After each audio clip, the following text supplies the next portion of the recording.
This story is a work of fiction. Lanius flies silently. Chapter 4, Wednesday, April 14th, 2021, 12:50 p.m. Sujongku, Songnam, Grandma's blood sausage stew. Despite being under the same Songnam sky, the scenery here in Sujongku, a mere 6 kilometers away from Pangyo, the bleeding-edge industrial hub of the 2020s, felt like a time machine had transported them decades into the past. It was a 50-year-old establishment that had held its ground since the new town developments of the 1970s. Over those long years, far from relocating or reconstructing, the small, rundown building hadn't even seen a single interior renovation. It resembled an old residential house more than a restaurant. The neighborhood was laid out in a neat grid, but it was completely devoid of flashy, high-rise apartment complexes. Instead, dilapidated 2-story detached houses stood shoulder to shoulder, packed densely together. Among these ordinary homes, the only marker indicating a restaurant was an old, standalone sandwich board. Printed in cheap, vivid colors sometime in the 90s, its reds and yellows had now faded into a ghostly pallor. Having already passed the fierce peak of the lunch rush, the time creeping past 12:50 p.m.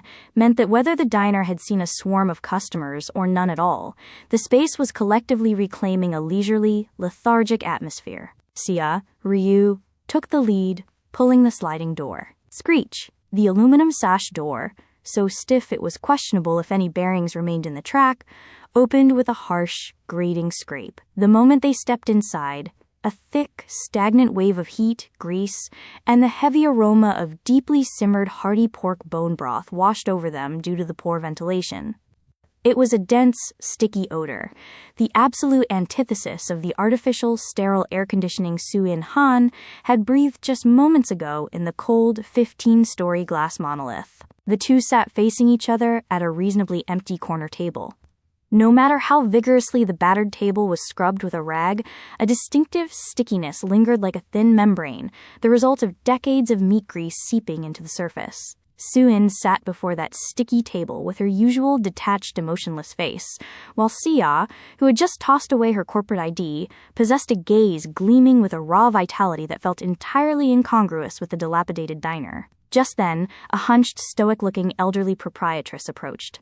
With a dull clack, she apathetically set down a scuffed plastic water pitcher and 2 stacked stainless steel cups. Never one to miss a beat, Sia's eyes sparkled as she cheerfully belted out an order brimming with energetic resolve. "Grandma, 2 bowls of stew here, please. And make one a jumbo size, packed with an absurd amount of meat." Despite Sia's affectionate shout, the old woman offered no verbal response or change in expression, merely giving a single, silent nod.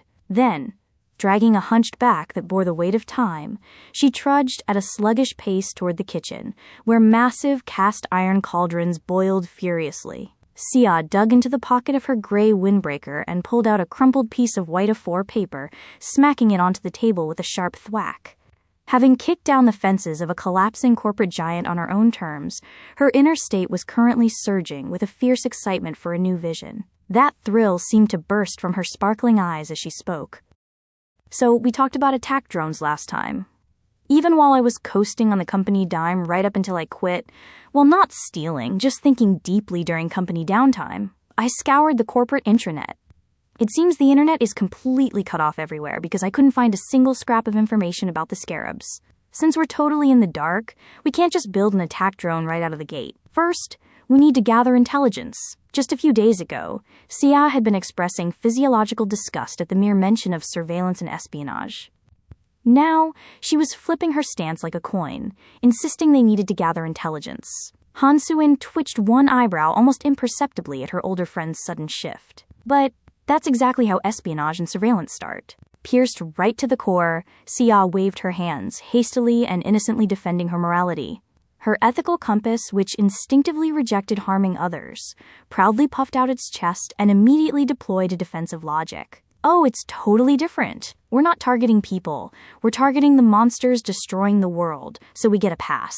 Nodding as if thoroughly satisfied with her own justification, Sia grabbed the corners of the crumpled paper with both hands and stretched it taut to smooth out the creases, wearing a confident smile. "And that is why To build a prototype drone for intelligence gathering, I've drawn up these blueprints. On the slightly smoothed paper, a crude drawing pressed hard in ballpoint pen revealed itself. It was a sloppy sketch of a four-legged aircraft, presumably a quadcopter. Yet encapsulated within that crude drawing was Sia's explosive imagination and meticulous calculation. She tapped the drawing on the paper with her finger, explaining it cheerfully. 4 motors, each with a propeller. We braced the frame with something like slotted angle iron, bolted together in an X shape. And in the center, we hook up a smartphone to control the motors. We use the phone's camera to take pictures and video, and its battery handles the power. Wow, isn't this the ultimate 3 birds with 1 stone setup? Instead of using dedicated drone components, it was a bizarre, extreme idea to use a ubiquitous smartphone as the drone's brain, eyes, and heart. Sitting opposite her, Han Suin quietly picked up the paper with an impassive expression. To verify the microscopic text and numerical figures hidden in the remaining creases, she pulled the edges of the paper taut over the sticky table, scanning it meticulously. Looking quietly down at the crude sketch Sia had so ambitiously presented, Suin pointed out the realistic flaws in a dry tone. But a smartphone's operating system has way too much latency to control motors. The timing will be completely thrown off by background tasks. Haven't you ever experienced your phone stuttering or lagging while using it? At that crystal-clear critique, Sia's eyes wavered slightly. It was the moment her seemingly perfect, 3 birds with 1 stone idea cracked. She agreed in a shrinking voice. Yeah, sometimes an app stops responding. Without a hint of hesitation, Suin delivered the factual strike. Right. If that happens in a drone, it's an immediate crash. At that chilling conclusion, Sia's shoulders slumped. However, she didn't dwell in frustration for long, instantly seeking out an alternative. Though still pouting slightly in disappointment, her eyes sparkled again as she asked, "Ugh, I guess a smartphone won't work then. Are there any other good options?" In Suin's mind, tens of thousands of hardware and software combinations were already being simulated. As if arriving at the answer, she casually placed the paper down on a relatively clean spot on the sticky table and replied calmly. For everyday or recreational use, a standard commercial drone flight controller would probably suffice. But since we're ultimately trying to build a military-grade drone, we're going to need a lot of specialized functionalities. Sia nodded, agreeing seriously. Right? We wouldn't be able to use standard data communication protocols either. In that moment, a sharp light flickered in Suin's apathetic eyes. In that case, it would be infinitely better to build the drone from the ground up based on an SBC, single-board computer, like a Cranberry Pi, where we can completely customize the software. I already have a modified Linux kernel I've been using, so we can just port that over. At the perfect solution spilling from Suin's lips, radiant joy bloomed across Sia's face once more. She hurriedly rummaged through her windbreaker pocket, fishing out a black ballpoint pen. Pulling the crumpled paper closer, she ruthlessly scribbled 2 thick lines over the word smartphone she had written earlier. Scratch, scratch. Next to it, in the empty space, she wrote the name of their new brain in crude but forceful handwriting, Cranberry Pi. Simultaneously, she cheered in a voice choked with emotion. Wow, as expected of Han Suin. A prepared genius. Just as the two's strategy meeting was reaching its peak, the hunched, stoic proprietress approached carrying a battered silver tray. On the tray sat 2 covered stainless steel rice bowls, 2 steaming earthenware pots, tteokbokki of blood sausage stew puffing white steam, and a small jar of kimchi coated in red chili flakes. One of the 2 earthenware pots was notably massive, a jumbo size where the meat and sausage were piled so high above the milky broth, they looked ready to spill over. Shedding the intense entrepreneurial fervor she had displayed just moments ago, Sia immediately and carefully lifted the wooden base of that massive, meat-packed jumbo pot with both hands. She then placed the hearty stew directly in front of Suin, the genius younger sister who would be pulling all-nighters by her side. Keeping the regular-sized pot for herself, Sia proceeded to set the rice bowls and the kimchi jar from the tray onto the table. The old woman gave a single, light nod without a word and trudged sluggishly back toward the kitchen. Undeterred by the intense heat radiating from the stew, Sia deftly grabbed the tongs and scissors resting in the jar. Snip, snip.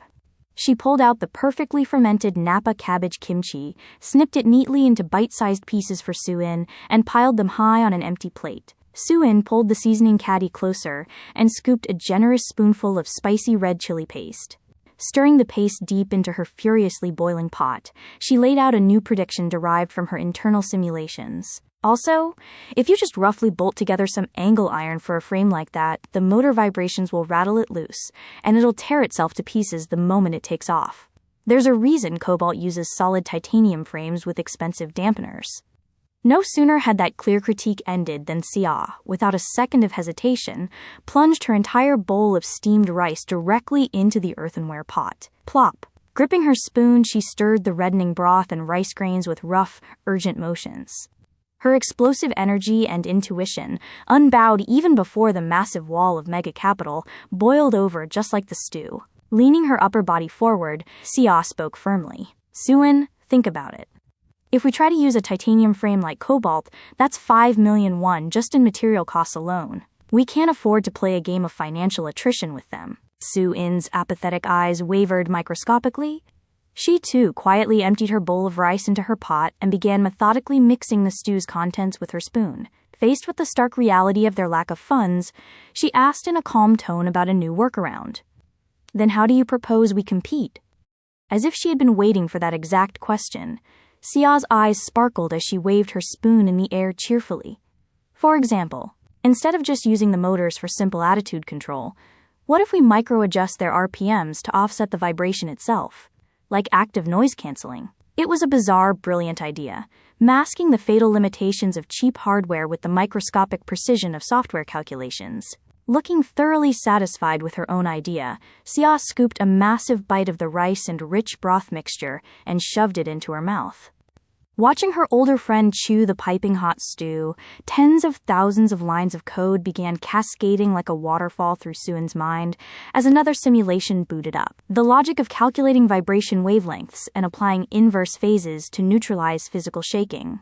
A realm that seemed impossible, yet wasn't entirely out of reach. She scooped up a massive spoonful of plump blood sausage and meat. Pursing her lips into a tight circle, she blew on it. Hoo! Hoo! To cool the steaming heat before shoving the entire gargantuan spoonful into her mouth. Her signature expressionless face remained unchanged, but her eyes were glowing. Vibration cancellation through microcontrol. If we do that, there won't be any vibration when taking pictures, so the images will be much sharper. The moment Suin's positive review dropped, Sia nodded vigorously with a face full of rapture. Right? It's a totally brilliant idea. And we just swapped the drone's brain to a general-purpose programmable computer. With your skills, Suin, it's totally possible, right? Sia happily fished out a plump slice of blood sausage from her pot and popped it into her mouth. As the furiously boiling heat of the pots gradually cooled to an edible temperature, the piece of paper bearing the crude drone sketch lay between them. Looking down at that scrap of paper, Sia's gaze burned with an intense conviction and a desperate desire to change the world. She leaned her upper body close over the table, her voice trembling slightly with excitement. Imagine it, drones built this way.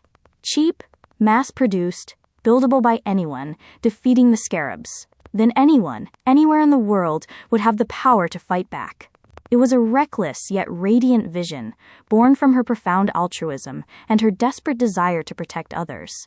Sitting opposite her, Suin raised her chopsticks, picked up a piece of the sliced cabbage kimchi, popped it into her mouth, and stared fixedly at Sia while chewing.